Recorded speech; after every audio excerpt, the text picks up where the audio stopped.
Welcome to the Rich Report, a podcast with news and information on high performance computing. Today, my guest is Martin Meuer. Martin is Executive Director for ISC Events. That means he's responsible for all operations of the International Supercomputing Conference. Welcome to the show, Martin. Hi, Rich. Hey, thanks for coming. We also have the publisher of the Exascale Report on the show today, Mike Bernhardt. Welcome, Mike. Good morning, Rich. Thanks for having me on the show. Oh, terrific. So, Martin, I guess we'll start with you. We've got some questions together. I wanted to know more about a first-time event that will be happening at ISC this year. It's called the HPC in Asia Workshop. Martin, what is this workshop all about, and what are the goals and the objectives? Yes, we are very excited about the HPC in Asia workshop.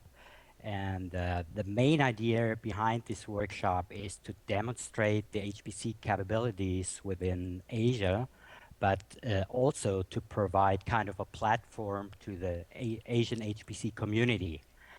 And regarding the content, one focus area of the workshop is applications, and there will be various presentations about current and future HPC activities in the Asian countries, which means we will have reports on Asian HPC facilities and as well HPC applications. And last but not least, we offer to all workshop attendees a guided tour through the DKZ, which is the German Climate Computing Center. And this computing center has a tremendous architecture. It's very modern, very interesting building. And the whole building was built around their new supercomputer, which is called Blizzard in 2009. And we think this will definitely a great thing. Now, Martin, what prompted you to develop this new workshop? Well, the countries in Asia always had a very strong commitment to the HPC in science and industry. For example, the Earth simulator in Japan brought up a hot discussion in the US about public availability of HPC. And also not to forget the manufacturing capabilities of HPC systems from Hitachi, NEC, and Fujitsu, and others. And now with China also entering this market, the systems in Asia are on the forefront of the supercomputing systems worldwide. And that was one of the reasons that we saw a great potential for such a workshop. And secondly, we recognize that in Asia, there is a lack of HPC conferences in the size of ISC to allow Asians to exchange information on a broad base. And yeah, I think that was also a reason why we developed this workshop. Yeah, and Martin, I was looking at the steering committee. You've got really a stellar list of HPC talent from Korea, Taiwan, China, of course, Japan. How did all that come together? Yeah, in the various ISC committees, many Asian scientists and top researchers play leading roles for many years as program chairs. So they helped us to identify some of the representatives from the major Asian HPC nations, like you just mentioned, Japan, China, Korea, Taiwan, and Singapore, to steer this workshop committee. And the next step was we drafted the program together with the chairman, which is Professor Taisuke Boku. And he asked the steering committee to identify the expert speakers from their respective countries. And well, however, if not for the years of friendship with many of these experts with various institutions like RICAN, KISTI, NCHC, A-Star, and the Chinese Academy of Science, we would not have been in the position to organize such a workshop. And for example, I myself have had the honor to visit most of these HPC centers back in 2007. So, there's been quite a bit of upheaval here since the last top 500 list. I mean, Asia has three of the top five fastest supercomputers on the planet. I mean, Martin, you've been there, you've seen these, you know these people. Do you think China, Japan, and these other countries in the region are going to continue to pursue the state of the art in HPC? Well, I think definitely yes. Yeah, Asia has three systems in the top four of the top 500 list, and this is an impressive achievement, especially taking China's success into consideration. Um, but on the other hand, this does not necessarily mean that Asia has taken over the lead in HPC or the architecture of supercomputers, at least not yet. Um, well, at the moment, all of the Asian top systems are still using foreign components like processors from NVIDIA or Intel. But as you know, China, for example, wants to build supercomputers entirely made from domestically designed technology. And one step in this direction is the Godson processor, which will be used in a new system from dawning in a couple of months. And yeah, when looking in the near future, next year, 2012, will, in my opinion, a head-by-head race between China and the US. Both will come up with a 10 petaflop system, and we are very excited whether the US will again take over the number one position. well, You don't? yeah, no, I agree. I mean, I think it's going to be really interesting, of course, right? Mike, would you agree with that Absolutely. sentiment? Absolutely. Yeah? Okay.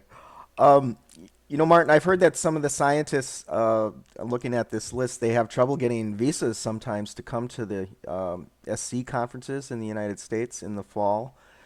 Do you think that this really provides an opportunity for ISC to grow with programs like this HPC in Asia workshop? Yes, I heard that too, especially from the Chinese folks. But honestly, I don't want to comment on the US visa policy. Uh, Right. but I can tell you that programs like HPC in Asia are not only interesting for the Asians, but also for the Europeans, Americans, but also for other rising new supercomputing nations in South America, South Africa. So many people are just curious about the Asian systems and applications.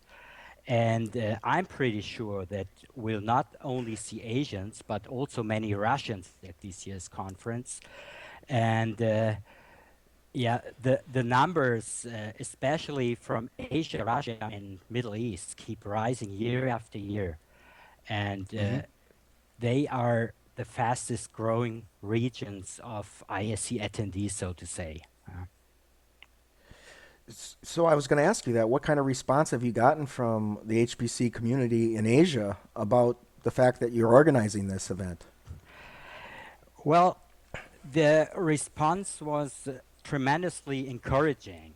So our first step was to contact our Asian contacts shortly before SC10 to test their interest, and their feedback was very, very good. And so we met about a dozen leaders from these countries in New Orleans during SC10, and they not only welcomed the idea, but they also offered to their support to organize this workshop, because they said ISC is an attractive platform for Asian attendees, since it is kind of a neutral ground for them. Yeah. Yeah. And yeah, Japan and China finally agreed to play the leading roles as chairman and co-chairman, and helped us to set up the steering committee consisting of around 20 members. And this whole thing went within a period of two months. And yeah, now we are looking forward and expecting to welcoming around 150 attendees to this workshop. So, and yeah, we are very excited. Martin, I did want to ask you. I was looking at the agenda here. I mean, ISC is effectively now 4.5 days, and looks like a lot in store coming up for this year's show. Do you have any other interesting things to preview for us? We will also run a workshop on the same day as the HPC in Asia workshop, and this is addressing HPC for small and medium sizes enterprises. This is also a Mm-hmm. very Mm-hmm. new thing, which we think is quite of interest. So, Martin, I find it interesting. If I understood you correctly, the largest growth demographic in terms of your attendees was Asia, the Russian Federation, and Middle East. Yeah, And right. so we see the same thing in terms of the Exascale report, a growing interest in the topic of exascale from those same regions. So I'm just wondering, how prominent will the topic of exascale computing be at this year's ISC conference? Very prominent. So obviously, exascale is one of our core topics, and it will be addressed in many sessions. For example, the topic of energy efficiency, this will be covered in a panel. Then we have a session about worldwide trans-petaflops initiatives where Watanabe-san and Horst Simon and others will speak. And we are also running a session about sustained performance on petascale systems with Michael Resch, Tom Dunning, and Thomas Schultes. And another session we are very excited about is a debate between Thomas Sterling and David Kirk from NVIDIA about the pros and cons of GPU computing. Oh, that should be good. Yeah, we are very, very excited about this one. And yeah, another highlight I want to point out is a panel about the expectations from Exascale with Jack Donguera, Steve Scott from Cray, and the German Professor Brüning and Karl Solchenbach from Intel. So I think we offer a broad range to cover Exascale from various aspects in the conference. And yeah, besides that, if you look at the overall program, you see a well-balanced program consisting of many workshops, plenty of tutorials, conference sessions, buff sessions, and of course a great exhibition consisting of 150 exhibitors. Yeah, it will be, we know this already, it will definitely the biggest ISC ever. That's fantastic. So I, my impression of the conference, it's one of my favorite conferences, but the networking is so incredibly strong. The ability to find and meet and talk with people, and the format that you've developed as part of the program with the exhibition areas, it just works really well. And the question I have for you, because I know that you have a lot of insight into what the people, the exhibitors, the participants are looking to try to accomplish, is this: Exascale is at least another 8 years away, if that. And there's a lot of pressure on these companies in HPC today to, achieve a healthier balance sheet and deliver something to the bottom line. Which means let's try to figure out how to get better at sustained petaflops. So why do you think that so many companies are weaving exascale into their discussions and presentations now when we're still so far away from the possibility of having an exascale system? Oh, that's a good question.